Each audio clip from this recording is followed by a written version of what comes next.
Welcome, biochemists, to this podcast that's going to introduce you to organic compounds. Okay, so we are just going to get started if I can.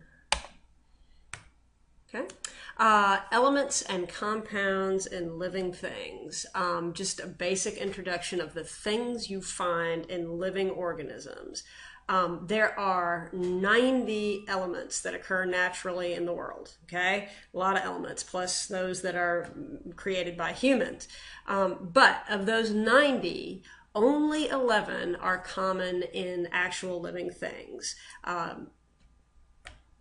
The most common, and you should be aware of this, the most common elements found in living things are carbon, nitrogen, oxygen, and hydrogen.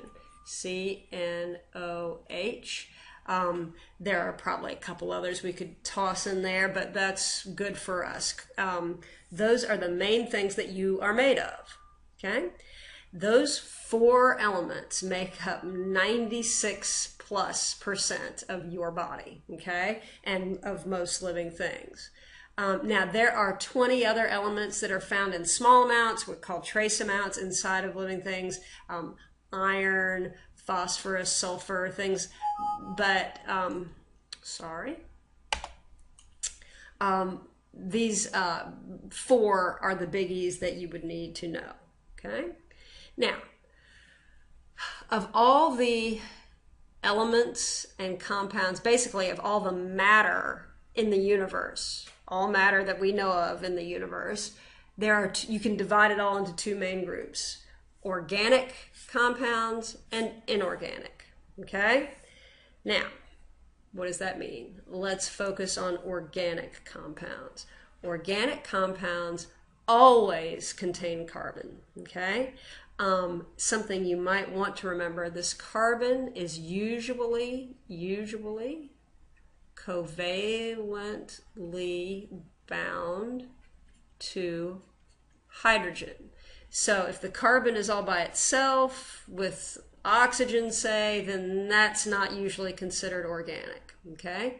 Now, in addition to having carbon, organic compounds tend to be large molecules. They are made up of lots and lots of atoms, not just one or two.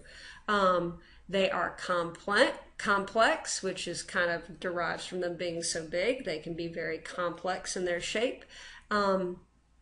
And as I've already said, they've got carbon that is covalently bound with hydrogen, and usually they have lots of this carbon and hydrogen bound up together, okay? So, organic compounds are the things that make up living organisms. When you look in the mirror, you are looking at organic compounds, okay?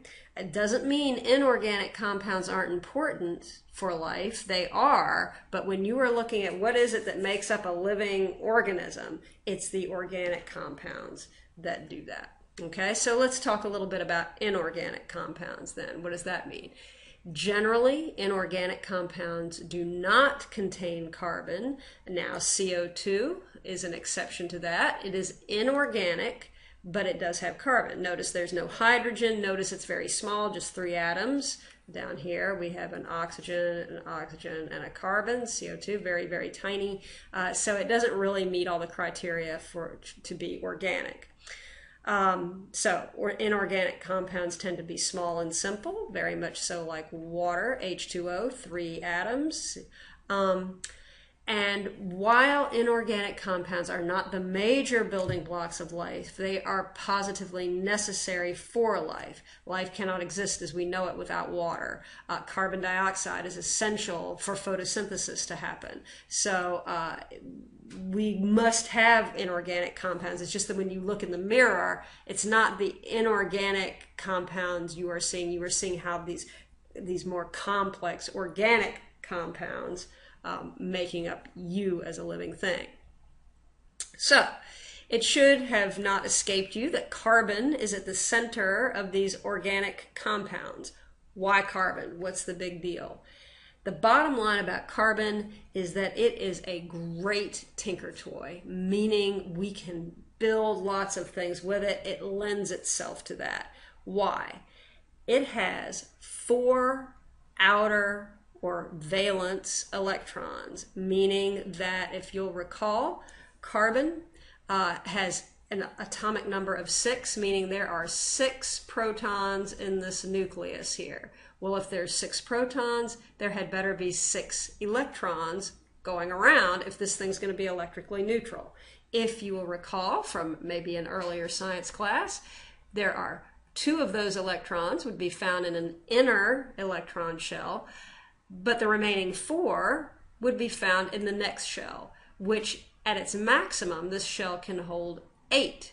So we're about halfway to being full and halfway to being empty. This atom is not particularly anxious to gain electrons, but it isn't really ready to readily lose them either. Okay, that's critical.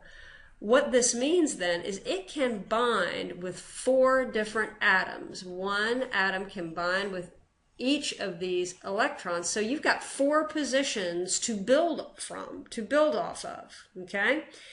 And the bonds that it makes when it does bind with other atoms, carbon is excellent at readily forming covalent bonds that are strong and stable. When carbon and hydrogen, for example, share a pair of electrons, which they would do as hydrogen made a bond with this carbon, this bond is really strong and stable. So carbon's got 4 places for other atoms to bind, and it tends to make really strong, stable connections with those atoms when it binds with them. So carbon is an awesome tinker toy. It's great for building. So the other thing that carbon can do, because it is such a great tinker toy, is that it can link up with other carbons. It can form chains of incredible length. Look at all those carbons in that chain. Unlimited length by binding with other carbon atoms. So this is where the size, we talked about organic compounds being large and complex. This is why they can get large, because carbon very readily makes covalent bonds with itself. So we can get these enormous carbon chains.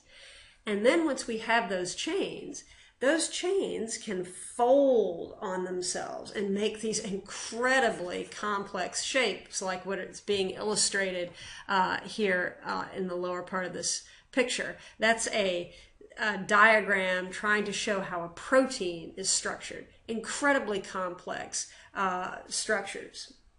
Okay?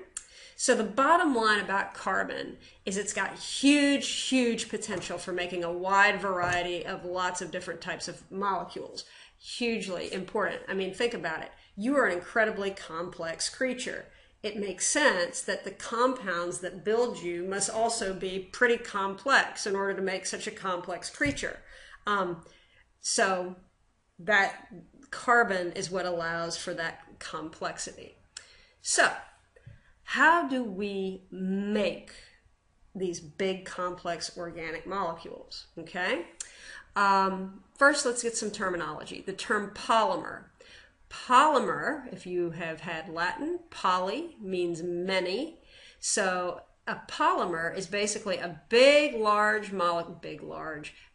molecule made up of many smaller subunits. I want you to think of it like a choo-choo train. In this picture here, the little choo-choo train there, that would be the polymer, okay?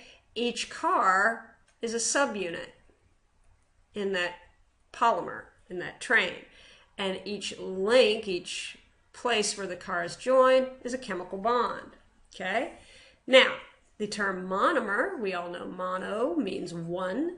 So a monomer is a subunit that can be joined with other subunits to make a big polymer. So again, if we look at our train motif, each little car in the train would be a monomer. Each of these would be a monomer, and these monomers are linked together with covalent bonds to create a big old long polymer. Okay, so that's the basic theme to building organic molecules. You have subunits and you link them together to make something really big. Now, the term polymerization then is just the process of building large polymers by joining together many monomers. And it provides this, a way to get these really large molecules made. Another term that is related to this is the term macromolecule. Macro means big, big molecules. So the term for very, very large polymers is a macromolecule. Not all polymers are created equal, and the biggest ones are called macromolecules. Okay? So, how are we going to get these monomers linked to make a polymer? Okay? The method that is used is called dehydration synthesis. So what does dehydration mean to you?